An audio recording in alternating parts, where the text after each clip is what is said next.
we can train AI to have taste, to have judgment. But I don't know. I don't think you can train AI to have soul. And Miura-Ko is kind of a big deal. Forbes called her the most powerful woman in startups. And her firm wrote some of the earliest checks into Lyft and Twitch. Is it weird having people ask you for money all the time? It doesn't come across that way. They're telling me their story. Yeah. And I'm being asked to be a co-conspirator. With AI, you're going to have so much ability to do things. And the question is, what do you choose not to do? Humans whose jobs right now is to take a list and just gets it done, especially in a digital world, that job is threatened. Her latest obsession is how well or not the best companies are adopting AI. How do well-established organizations make that transition?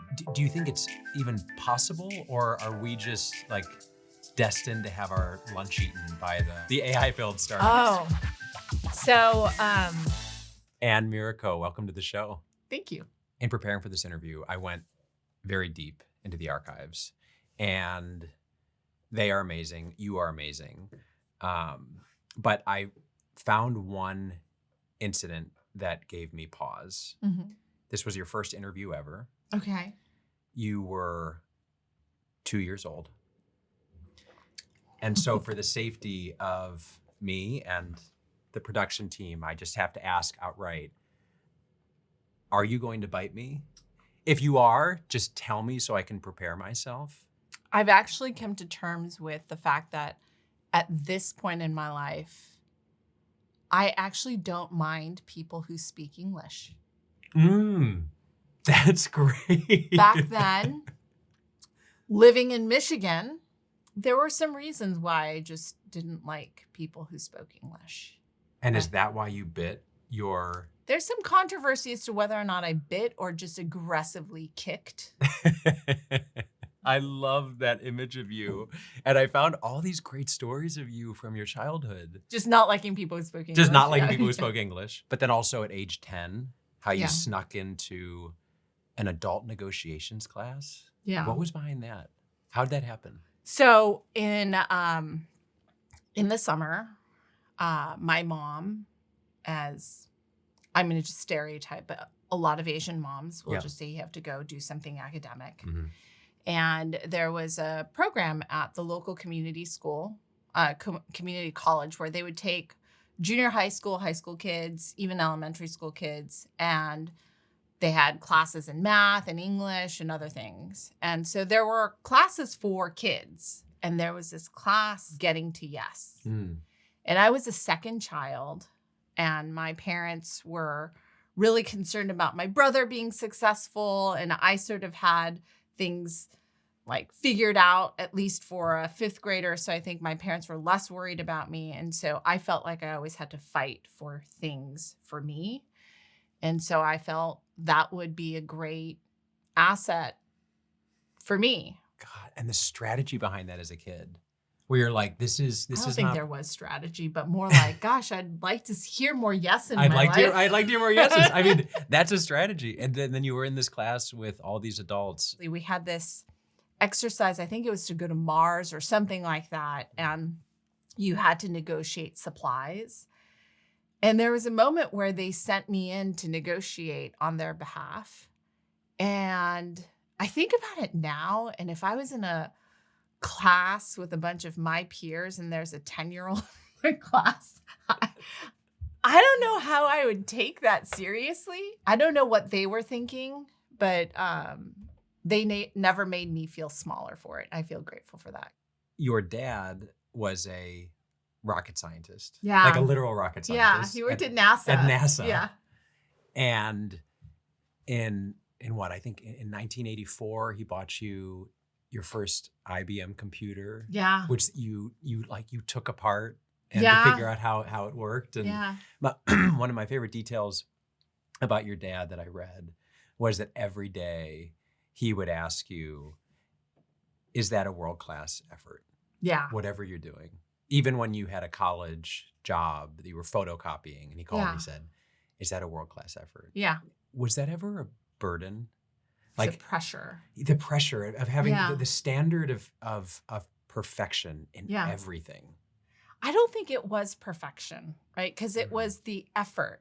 It was, did you do something in a way that was like the best effort you could put into it versus kind of slacking off and being kind of okay with it, right? Being okay with the photocopy that was just a little bit tilted and maybe not totally clear, or being okay with the book report where you didn't take good care to write the best summary. You just kind of shot something off. And I think for that, I'm appreciative because it taught me what sort of the top of my effort level is versus being kind of okay with mediocrity. And there are plenty of times where I was, and I am okay with mediocrity. You know, I'll go to sleep and like the kitchen sink is a hot mess, and that's not my world-class effort. Like when I go running in the morning, I run a steady somewhere between a 9:30 and 11-minute mile. It is slow, right? And it's that pace whether I'm running a mile, 3 miles, or a half marathon. And I remember someone was like, you're supposed to run faster if it's a shorter distance. I'm like, that's just not the way I run. It's not a world-class effort, right? But I'm getting exercise.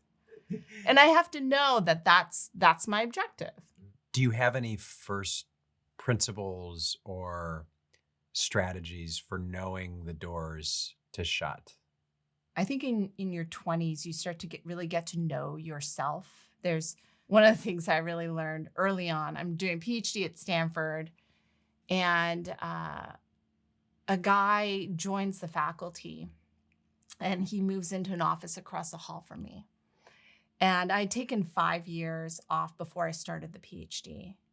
And I realized that this guy is my age. And so I'm in a seminar where he's speaking. And the way he's speaking about the research, the way he can recall things, what he knows, how he communicates this research, and then the research ideas that he has is so elevated that I immediately can see, am I ever going to be that good? And I remember telling my dad, I'm like, I know I'm pretty good at this, but there has to be something else in the world where I know that I can compete at that level. And this may not be the thing. It's this process of specialization, right? Where you start out, and the specialization is very coarse.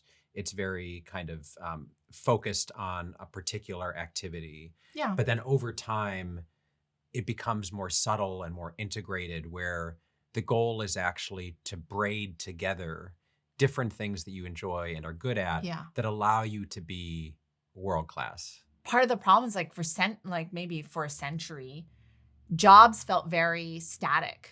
Like you would go and work at Hewlett-Packard in some division for 40 years, retire, and then that was what your job was. Maybe the magic of this moment with AI, with technology, is that there are so many opportunities for people to design their lives and their profession around who they are and how they want to express themselves. That I know there's a lot of worries around job loss, but I see some really interesting opportunities for true self-expression, and maybe a loss in the sense of you can't just sign up for a job and have that for 40 years and that stability, but a gain in terms of self-expression and self-discovery. So now you run the VC Floodgate, which you started in 2008. Yeah. And you started this in the midst of the financial crisis. Correct. You were pregnant with your second kid? A few months after I started. A few months after you started. Yeah. You were also doing a PhD? Yeah. So I had to, May of 2008 is when we started Floodgate. In June of 2009, I graduated with my degree. And I was defending my thesis. And 6 weeks prior to that, I had given birth to my second child and our first was 2.5 years old and actually pretty resentful of the fact that we had had a second child. And then I made my first investment into TaskRabbit in November of 2009. So 2008 to 2009, very productive years. Wow. And Floodgate at the time was one of the first micro VCs, Yeah. which is a concept that now many people have copied. And you went on to invest in, as you said, Yeah. Lyft, Okta, TaskRabbit, Twitch. Twitch, yeah. I wonder what it's like on the inside. Like, do you feel like you've made it? Do No. you feel like you've arrived? No, I don't think so. I mean, I think there are things that we've gotten right? So making those investments, but then you got to do that over and over and over again. And now we're living in a world where you have 1,000+ seed stage firms that we're competing with. And back then I was like the young, cool, hip person. And now I'm like literally the boomer, right? I think I had essentially a founder intimate that I was a total boomer in a call the other day. How did they do this? They're like, come on, grandma. They basically said, well, people our age engage with short form video, like on TikTok. Yeah. So I think it just evolves, right? Now I'm competing because I'm wise. I've seen cycles. I've seen some shit. You old battle axe. Yeah. I've seen it all. Nothing will faze me. That's why you want me on your team. I love the evolution of how people like talk about your value. Like you starting as this young whippersnapper, like with so much like promise and energy, and now you're the wise totally mentor. And I'll play into that. That's what it takes. Sure. So how do you think about measuring your success? And is there a point at which you will feel like you're done? I don't measure my success based on work metrics, I guess. I get value from my work because, number one, I do want to return great returns to my investor, right? So my limited partners, I want to make them proud. We have great foundations. We have folks who use the returns that we provide them for amazing purposes, right? And so those are things that really motivate me. But again, going back to when you're my age, I think you also realize that the purpose of all of this is maybe to make yourself a little bit better and make the world a little bit better. But really it's, at the end of the day, you're not going to say, gosh, I wish I worked one more day. Or it would have meant so much to win one more deal or have a little bit more wealth. I think at some point you get to a point where things are okay, right? You could take care of your family and you could take care of your parents and everyone's going to be okay. And beyond that, I think it's a luxury. And so really, what are you looking for? I think you're looking for human relationships.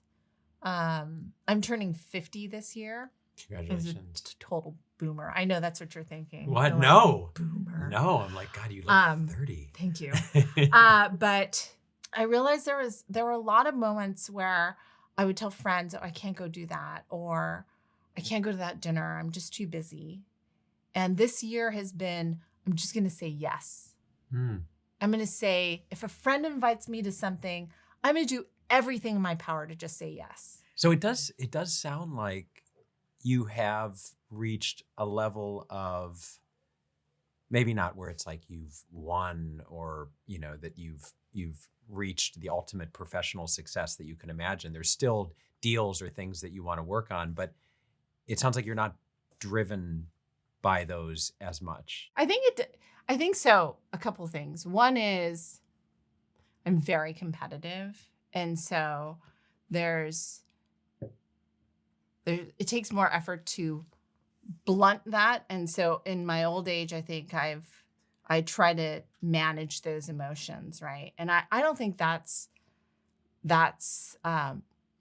gone. And I still feel that, like, I want to find another company at the scale of Lyft. I feel like I see where things are going with AI. And so I want to find these companies that are fulfilling that vision.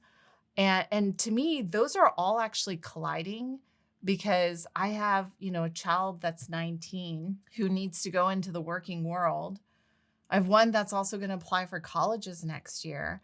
And so all of this knowledge that I'm gaining is in service of my work, competing for the best and most brilliant entrepreneurs. But it's also fueling this like love of knowledge and understanding. And so I think those aren't incompatible, but I'm trying to do it with this awareness of, at the end of the day, what really matters is actually these relationships. It's when a friend says, hey, can you come to this event? Or another friend asks me out to dinner, I should say yes. Mm-hmm.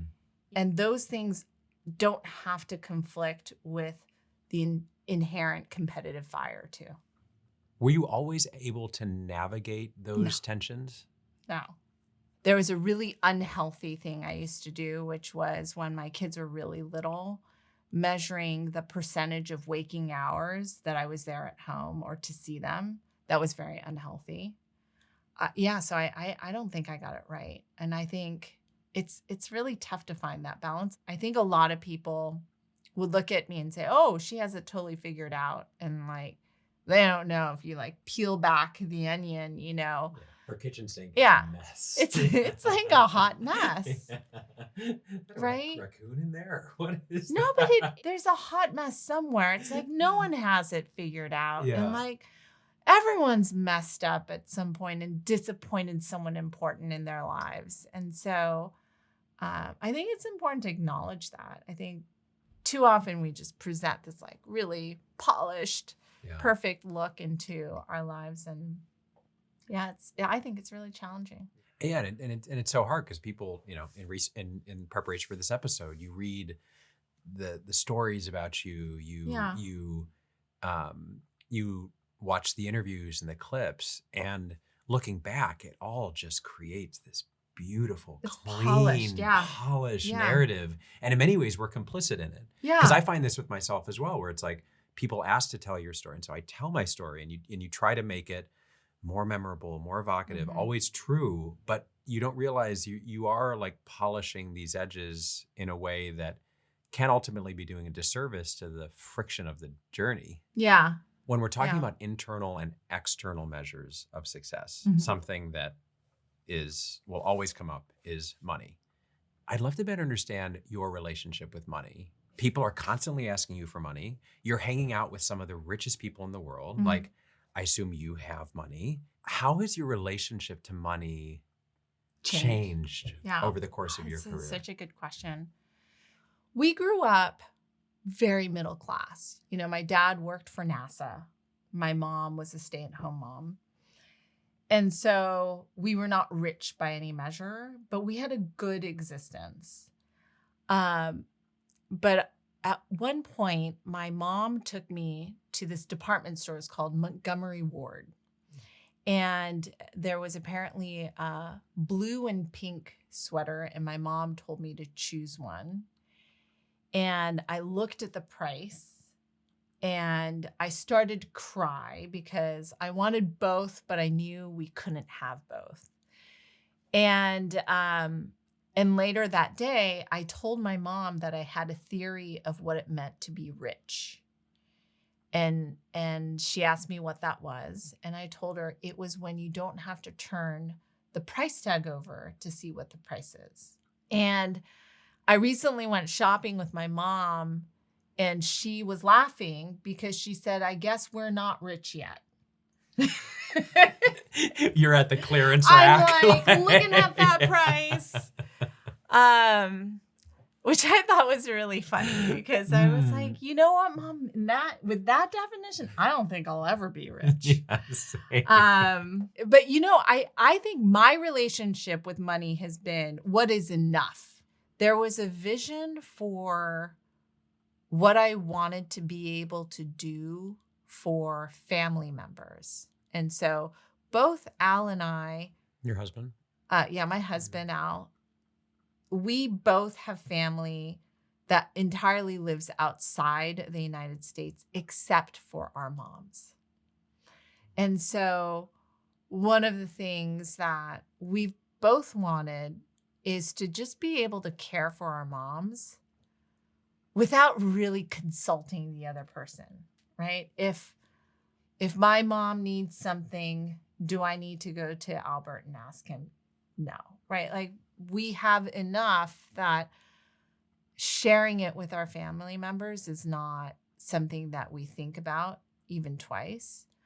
And so I remember thinking, like, what is enough? And that felt like enough. You are an expert in asking people for money and giving money away, right? It's an important part of being a VC. I'd love to hear your take on what is so broken with giving in America. There's so many well-meaning people who want to make a difference, who want to help. And yet it feels like so much of this capital is just locked away. Mm-hmm. What's your read on what is going on? Like, why aren't more people giving? Yeah, I love this question so much. When I graduated from college, I was working at McKinsey. And there was a partner who took a few of us out to lunch. And I'll never forget, he said, look, the most important thing for you to do right now, besides max out your 401k, is to actually have a philosophy around giving.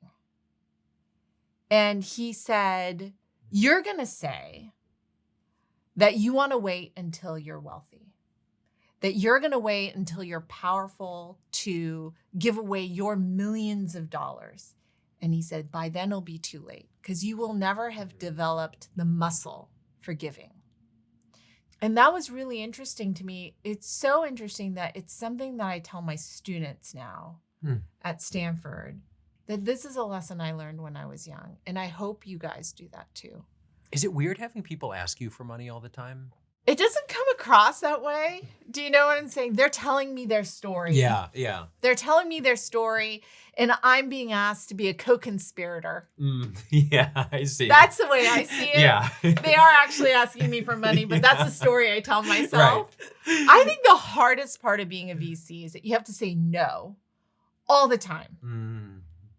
And sometimes you're saying no to people who are really talented, who should be doing the thing that they're doing.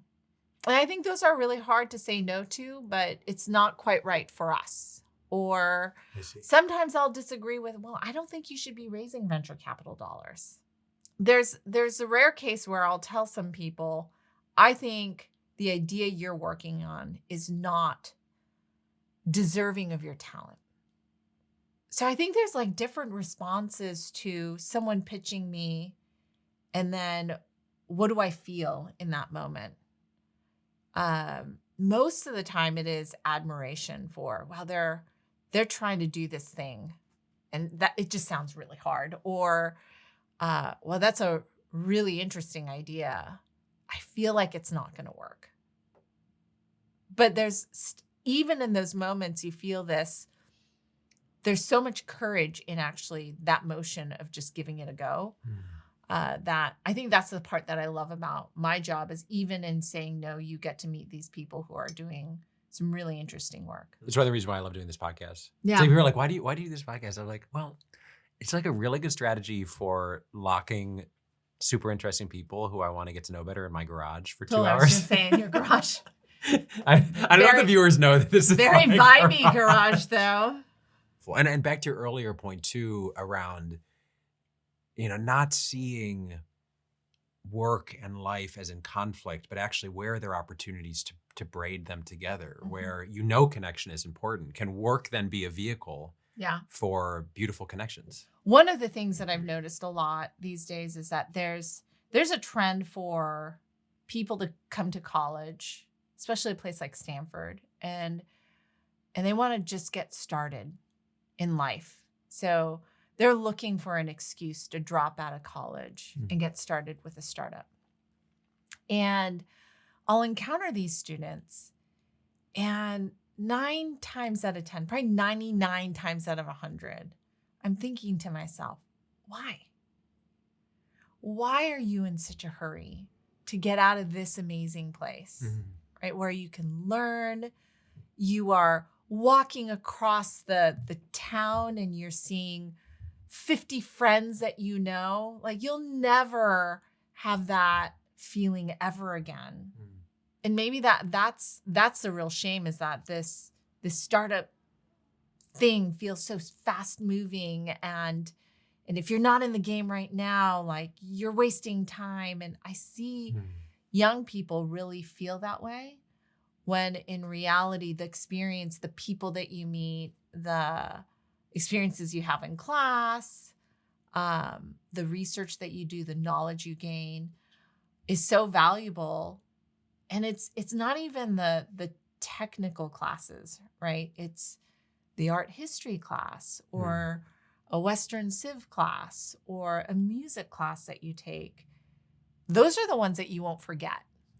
And so that's one thing that I think a lot about in terms of, why are people in such a hurry all the time? I think that it was easy to have that feeling. And I will say, when we were kids, because we are both young, like whippersnappers still.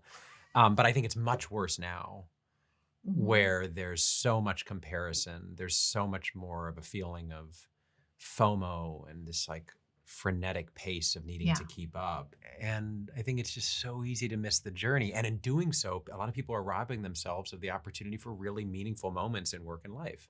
Okay, so let's talk a little more about AI. Okay. You know a lot about AI. What's the latest thing that you've done with AI agents that's blown your mind? Oh, so it was maybe 3 or 4 weeks ago that Andrej Karpathy wrote about how he was creating basically a personal knowledge management system around some research he was doing. And so that weekend, I sort of started to replicate it.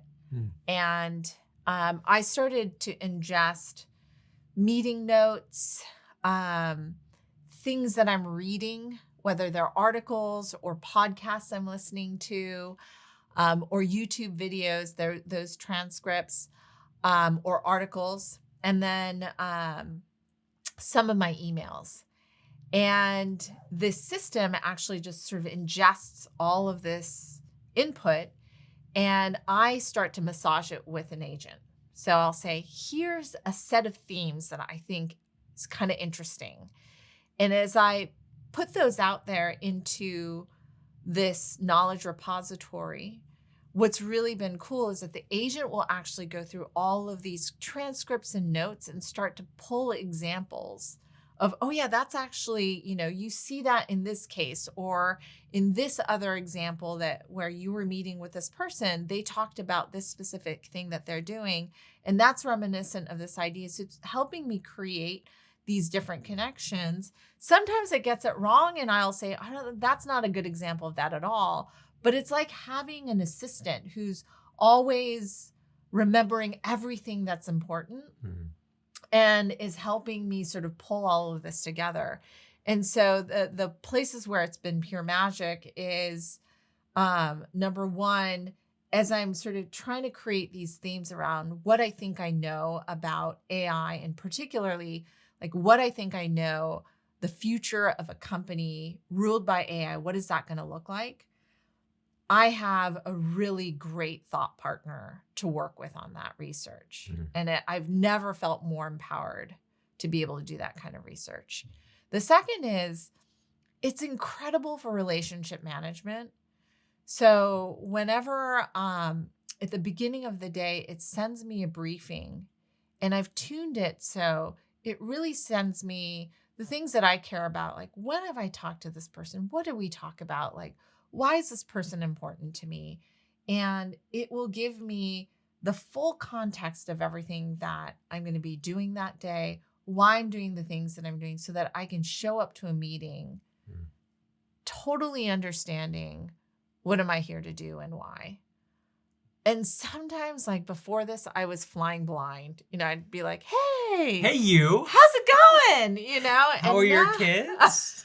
Totally. But it's sort of, I love it because I wanted that context, and I wanted to be reminded. So that engine, I think, is really powerful. And I've been talking to companies about, hey, suppose one of my students builds out this context about themselves and has a bunch of skills that they've trained on their own context and their experiences. So I'm a marketer, and I know how to do content marketing. So I know how to create pieces of content given who the customer is, leveraging these skills. I'm going to come into the company with some skills. That's my IP. What do I get to do when I leave? Because I'm going to have trained it on that context within your company. Do I get to take my sort of AI context infrastructure with me? Right now, it just walks out the door. No one even knows that I'm taking it with me. But I think this is something that I've been thinking a lot about recently, is like, what's mine? What's yours? Because some of this is really deeply personal, right? It's like my skill happens to have been digitized, but that doesn't automatically make it a company's. And I'm really fascinated by things like that. And there's that same philosophical question that underlies all the models. Yeah. Right? Yeah. It's like we've been unknowingly training these models for the last decades. I mean, for the last centuries, right? Of work. Yeah. I want to talk about something that you wrote recently about the different levels of AI adoption across different companies. And so you talk about these 5 levels, and level 1, I believe, is AI is theater. Yeah. Where the CEOs, give a big impassioned speech like, we are AI, and then nothing changes. It's like the same org chart that they had 3 years ago. Yeah. And then on level 5, you essentially have almost fully autonomous companies that are being run by these agents. When I think about these levels in this classification, I found myself wondering, should we all be aspiring to reach level 5? Like, do we want an economy, a world where we have tens of thousands of these self-running autonomous companies with no one really at the wheel? No, so I think even level 5 is not just it's not self-driving in the sense that there are no humans. I think the humans get to just do the things that are strategic and require judgment. Taste. It is taste. And I think people will argue that we can train AI to have taste, and we could train AI to have judgment. But I don't know. I don't think you can train AI to have soul. Right. And I was just at a talk with Condoleezza Rice, and she was saying, look, Beethoven, early years, middle years, and later years, they don't sound anything alike. It's not like this linear progression of a composer who composed one thing and then went to the next and then went to the next. There was like step changes in creativity. And there's no way to understand it where he went from this kind of Beethoven to the next level of Beethoven.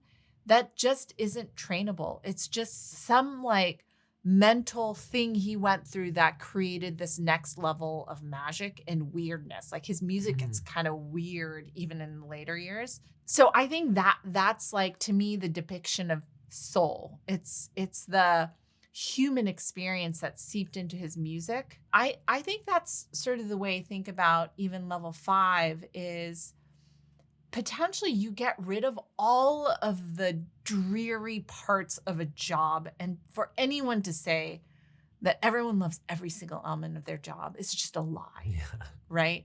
I was talking to actually a go-to-market leader at a company today.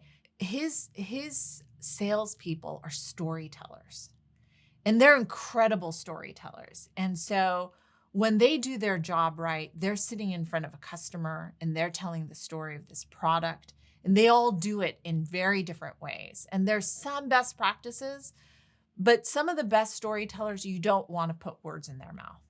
You want them to be able to do the song and dance the way it feels right for them. If you gave them a script, it would kill them, right? And then, and so he was saying the purpose of AI for him is to let them do their thing. The very best storytellers will go out and do their thing, and they don't have to worry about documenting every customer, what happened, how fast do they think they're going to buy. Like, the AI is sort of doing all of this for them. And if it notices a best practice that someone just did, it might share it out to the rest of the team. And again, even for those best practices, the person might look at it and completely ignore it because it doesn't fit into in their judgment, their song and dance. Level 5 would still have room for that. It's not, my dream isn't to get rid of humans. We've joked about within Floodgate, like, is the dream to invest in a 0 founder company? No, no, it's not, right? As long as humans are buying things from other humans, Yeah, there's always going to be some point at which the algorithms, the tools hit against the humanity of either the buyer or the seller, the company, and that uniquely human moment of collision yeah. can't actually be taken away. Like, that's kind of the moment of like soul and taste. Product, taste, judgment. It's all about not what you can do, but what you decide actively not to do. And now with AI, you're going to have so much ability to do things. And the question is, what do you choose not to do? Okay, so we're talking about how companies go from level 1 to level 5, which in your telling, level 5 sounds wonderful. I mean, that sounds really great. I think so. And I get how startups can go to level 5, how they can become, one day could become, or on the road to becoming, fully autonomous, kind of AI pilled. Yeah. But what I can't figure out, and something that we're struggling with at our company, is how do well-established organizations make that transition? Do you think it's even possible, or are we just like destined to have our lunch eaten by the up-and-coming startups, the AI-filled startups? If you're going to leverage AI, and particularly agents that you're just sort of going to let them run within your organization, the thing that it needs to do is it needs to understand you and your company, you and your relationship to the company, what you're trying to accomplish as much as possible. And so you need to make that readable to agents. And so as an example for me, I was just talking about this Karpathy knowledge repository that I've made for myself. I call it the Ann Brain. And there's parts of the Ann Brain that is just about my family, right? So I want it to know that I have 3 kids, I have a husband, mom, mother-in-law, this is where I live. These I even talk about what are my values. I want to have a place where I talk about those things. I even have instructions written in Markdown files for an agent if I want it to create something for me. So I'll have a morning brief, or I will have an interview guide if I'm going to go and talk to someone about being AI pilled. What is it that I want to cover? I need to know who they are. I need to know their work experience. I need to know what projects that they worked on. I need to know what articles they've written. I need to know who else within the organization I've spoken to. All of that context, I need to have it. And the agent needs to know all of that information so it could put it down on my brief. Now, whether or not you expose that to LLMs or agents or anything, that habit of actually starting to distill information into that format and leveraging some set of models to be able to process it, whether they're open source or Anthropic or OpenAI. I think that habit is actually really important because then the next step is then to have a set of agents that come in and help you write skills and help you automate some pieces of your business. But you don't have to hand over the keys. I think the thing about AI that's so important to understand is that the transformation that's happened that's made AI so recognizable is not that this technology suddenly became like a magical powerhouse overnight. It's been research that's been going on for 60 years.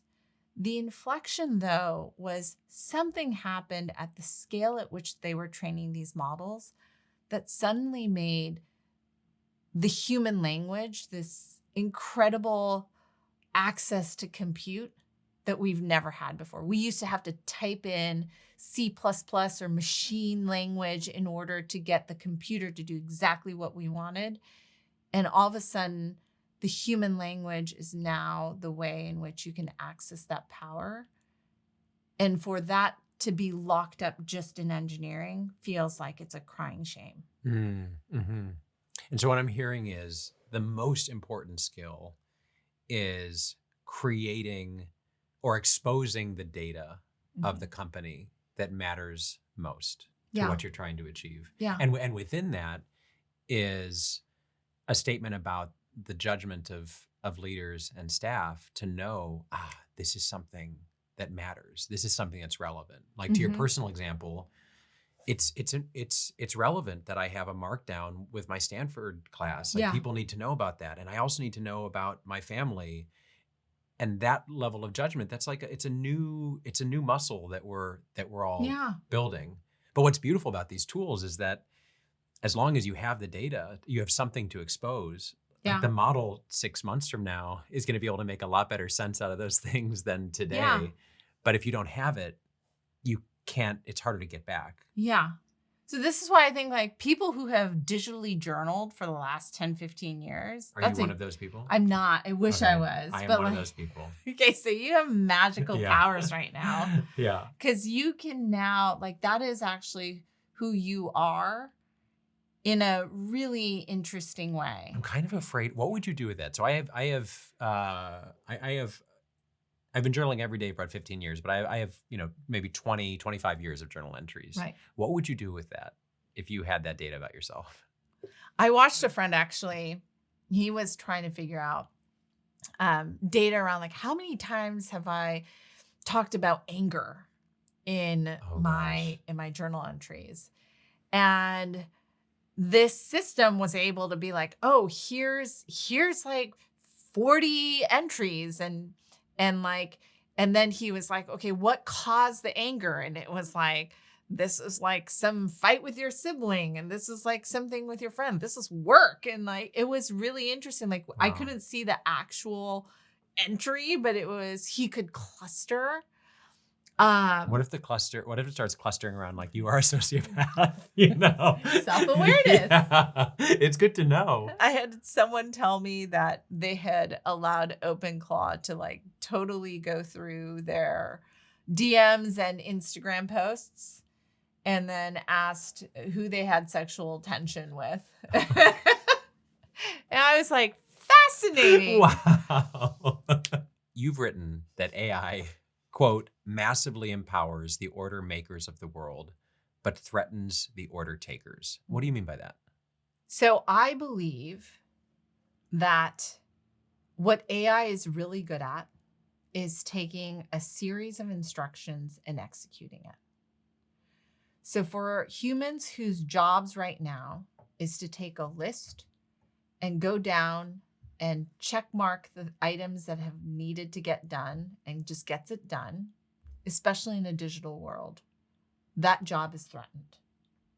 I think for a lot of people, that set of words is very scary, right? To be told that kind of job doesn't exist anymore.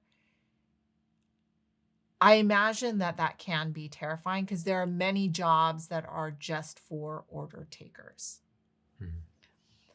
The empowering message in that statement, though, is that I think every human is an order maker in some part of their life. How so? They're just very opinionated about something, right? Like when something's getting done, they're like, you know what? This needs to be done a certain way. The empowering message is that now that can actually be your job. You can turn that into a business. As weird as that might be, you are now the ultimate creative visionary in that area, and you can empower agents to go and do that best in class work stream that you are so opinionated about in an incredible way. I think it's about transforming that vision of what's a job and how do you deliver value into the world, and really trying to align those things now, because now you have like infinite supply of these software creatures that can go out and execute on your behalf. I love the idea of a software creature. Yeah. It's so cute. That's I imagine like a little better than Furby. the agent. Yeah, You know, totally. agent seems like so Very I don't know, harsh. they're in suits. Yeah, and like right. mean. It's like a little a little creature. As I come for your job. It's so much more quaint. Yeah. On to other matters. Okay. You've mentioned that one of your hottest hot takes is that you really believe in the power of religion, faith, going to church. And so I'm curious, how does religion and faith guide your day-to-day? How does it show up for you? This is such a good question. So I've never talked about religion in any podcast or any sort of professional setting. I'm excited. I grew up very non-religious. And I guess the most exposure I had, my grandmother was very Buddhist, which meant like, you know, you'd go to temple at some really early hour in the morning. And then in Japan, you have like pictures of your dead relatives, like staring down at you at some altar, and you give them your report card, you know, to say like, thank you for all of my A's. It was definitely because of you. Yeah. Thanks for the assist, Grandma. So that was my relationship with religion. When I met Al, it transformed. So he's Mormon. And so there was sort of this whole new element around our family. How do we bring up our family? How do we think about church? And for me, it's been this really interesting piece around what is my personal relationship with a religion that I didn't grow up in? And how do I think about things that I agree with and then things that I don't agree with in a religious setting, right? Because I have so many questions, so many pieces of what I choose to really believe in and what I, like in my bones, feel it's not right, right? So for me, religion has been sort of a very personal question. But on the other hand, one of the things that I've seen within my family setting and for myself is that we're all like very selfish people, the Co's. So your family, that's not a We are just like, we're just like, we just like to think about ourselves. Wow. But one of the things that I noticed about Al when I was first dating him was like, wow, he's just such a nice human being. I wonder where that comes from. The thing that I've learned most about religion is that it is the one place where you leave like all of those sort of external elements about what makes you known in the world at the door, and you are asked to serve regardless. And I wish that there were more moments like that outside of church. I just haven't found that. And people will serve their friends. They'll serve a work colleague because you have something in common with them. But in church, you're asked to serve someone who maybe is kind of annoying. right? Or someone you have nothing in common with. And you feel because of some higher principle of right or wrong that you should do it. I feel, especially in a democratic society, we need to figure out a way in which people who are not religious can feel that obligation too.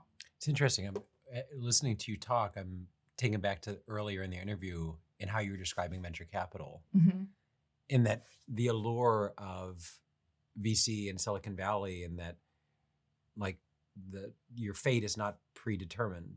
You know, you could be sitting next to someone and you don't know, is that person going to be, they could be huge several years from now, or they could not be, but where there's maybe a little less pretense. There's more an opportunity to explore, like, people from different backgrounds without the expectation of what needs to be. One of the things that I think a lot about is, how do you engage in something that is not perfect? And how does that cause you to realize the things that aren't perfect about you? How would you design a new religion if you had the opportunity to? I had there was a person in Silicon Valley who was trying to do this. And I remember thinking that I just don't know if you can, outside of something like Christianity, or even within Buddhism, you have a concept of a God and what seeking perfection is. And so in designing any religion, you have to have that kind of core piece of what's the universal truth, or the goal everyone stands around. Again, this question of what's the good life, right? What is the good life? Who determines what good is? And Miroslav Volf, who wrote this book, is Christian. And he recognizes that in the beginning. But it was interesting because one of the questions they ask is also, then who are you accountable to? Like, who determines that was a good life? And I think the thing is, too much of life right now is relative. It's a good life if I don't hurt anyone else. Like, is that really good enough? And so this idea of like, who are you accountable to? And I think religion makes that an easy answer. You're accountable to God. And so if no one's looking, God is still watching you. And so you better be a good person even when no one else is looking. That's how you hold your integrity. I think that's the question, is like, who are you accountable to? And how do you create those underpinnings? And for Christians, it is around Christ. There's this weird duality where, on the one hand, I think a lot of people, they don't want limitations. They don't want constraints. They want to feel free and be able to do whatever they want. Yeah. But then on the other hand, I think deep down we do. Yeah. Deep down we want, I have this mentor who says, a river without banks is a flood. Yeah. And there's something comforting about that structure. When you get married and you're committed to someone, that's a real restriction, right? But on the same level, there's so much freedom associated with that. Like the comfort of knowing that that person has your back, you're doing something together, you're building a family, a life together, and you're committed to one another, right? I think there is something really, that the constraints in that, if it's done right, doesn't feel like constraints. Yes. The freedom from constraint. Yeah. And what it opens up in us. Yeah. So speaking of the good life, you've mentioned that you are turning 50. Boomer. So I have to ask you, Grandma, what does this milestone mean to you? Besides saying yes to all my friends? Yes, which is very cool. I think for me, it's an interesting moment because my kids are now at this age where they're definitely like able to take care of themselves. And so if I don't insert myself aggressively into their lives, I'm trying not to be like a creepy mom, but like kind of a cool, chill mom. Yeah. Now it's almost like I'm in this moment of shedding, right? Like I was through, I think, my 40s, I was just trying to gain things, gain experience, have kids, like get more from my job. Like all of this stuff was getting. And then I remember my daughter left for college.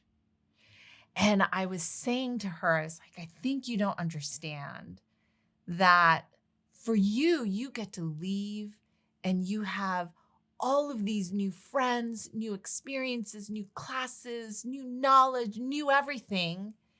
And I'm at home with exactly the same job, the same house, the same dog, the same situation, just no Abby, right? And then, next year it will be, and no Aaron. And then a few years later, it's going to be, and no Anton. And that feels sad. And I think it is sad for me, but I also think that's the transition to then empowering my kids to have their own version of their lives, to give back to our community, to be more engaged in other ways with our time. Someone told me that if I expect to live to 80, still like basically half of my adult life is still ahead of me, right? Yeah. Don't stop learning. Don't stop trying new things. Don't stop trying to be a better person. And so I think those are all the things that I think about, even though it makes me sad. What a beautiful and inspiring note to end on. Thank you so much for sitting down with me. This was Thank so you. fun. Thank It was you. a blast. And that's the episode. If you like today's conversation, please consider liking it, commenting, and subscribing. It means the world to us, and it's what allows us to keep having these incredible conversations. My name is Connor Demon Yeoman. Is this working?